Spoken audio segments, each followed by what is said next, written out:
Bago ako magsimula, gusto ko sanang batiin kayong aking mga kamag-anak, mga nanonood, at yung nag-pin ng online recitation ko. Pati na rin ang ating professor na si Ginoong Pilongo.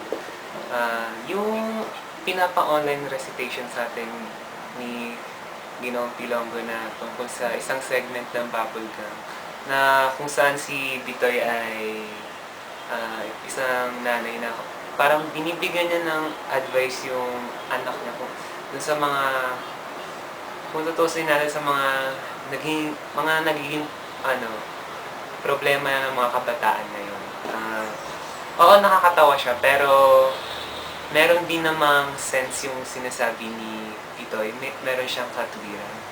Ah, yung ah, unang-unang pinakita niya na sitwasyon ay yung paggawa ng anak niya na profile picture yung aso niya. Pero para sa akin kasi, okay lang naman kung yung aso yung gagawin mong profile picture. Okay lang naman kahit anong gawin mong profile picture mo eh. Basta siguraduhin mo lang na yung gagawin mong profile picture, hindi siya malaswa, hindi siya nakaka-offend para sa ibang tao. Tsaka para na rin sa sarili mong image kasi yun eh. Kasi minsan yung profile picture mo kasi parang yun na rin nagiging nagpapakita kung parang ano ka. Tsaka dapat huwag tayo masyadong maglaan ng oras sa yan yung kakaisip sa profile picture, kung ano yung ipopost ko. Kasi masyadong maksya sa oras. Sunod naman yung pag-picture sa pagkain bago kumain. Para sa akin maling-mali yun eh. Kasi una sa lahat, dati kasi, bago tayo kumain, nagpapasalamat tayo sa Diyos. Nagdadasal tayo, buong pamilya. Pero ngayon, ang unang gagawin mo, kukunin mo yung cellphone mo, tapos pipicturean mo yung pagkain, tapos popost mo pa sa Facebook. Tama naman yung sinabi ni Bitoy na wala nga talagang pakialam yung mga tao dyan kung ano yung mga walang kwenta pinagpo-post mo. Tsaka, imbis na kutsara, tinidor yung hawak mo, yung cellphone mo pa yung hawak mo sa hapagkainan.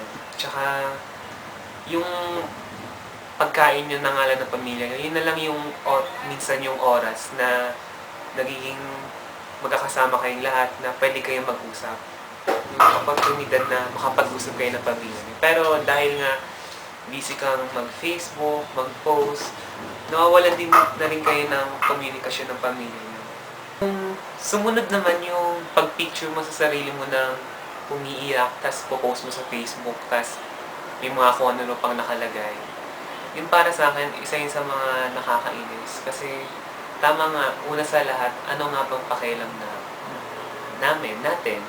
Kasi nga, kaka-break nyo pa lang ng shota mo. Tapos magpo-post ka ng picture mo na umiiyak ka.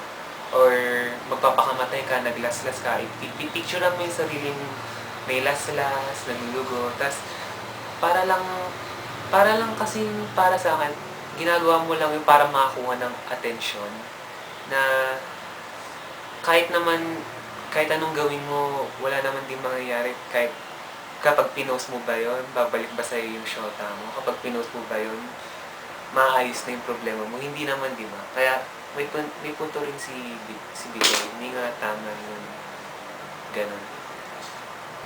Sunod naman yung mga couples sa Facebook.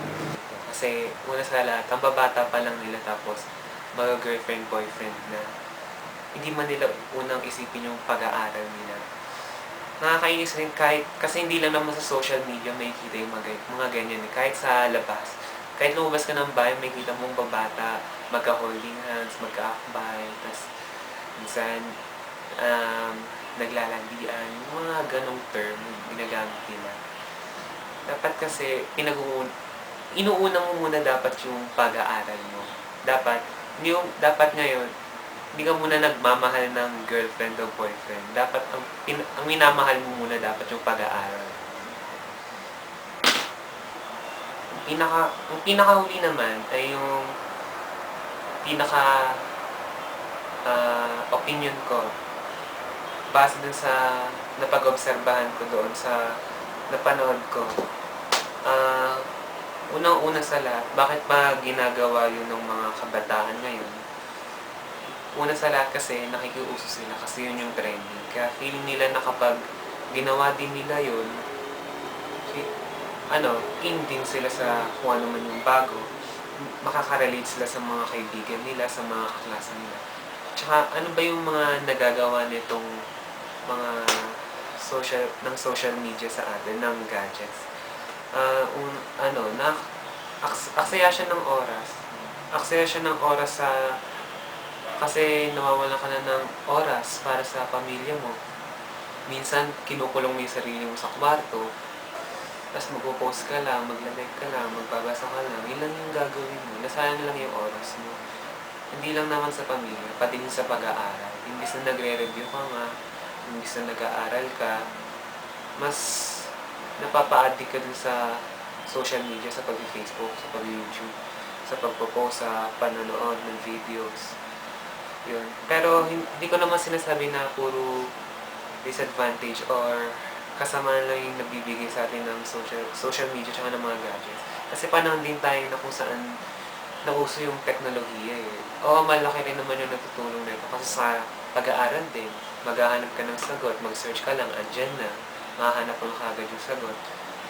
Pero dapat rin kasi, naglalaan din lang tayo ng oras para dyan. Hindi dapat tayo nag-a-addict kasi masyado yung nagiging malaking epekto nito sa buhay natin. Kaya, yun lang. Para sa ating mga kabataan, dapat mag-iingat din tayo sa masyadong Facebook, pag-Twitter kasi malaking oras yung nakakonsumo nito. Tsaka dapat iniisip din muna natin kung ano yung mga prioridad tsaka mga responsibilidad natin. Yun lang po. Maraming salamat. And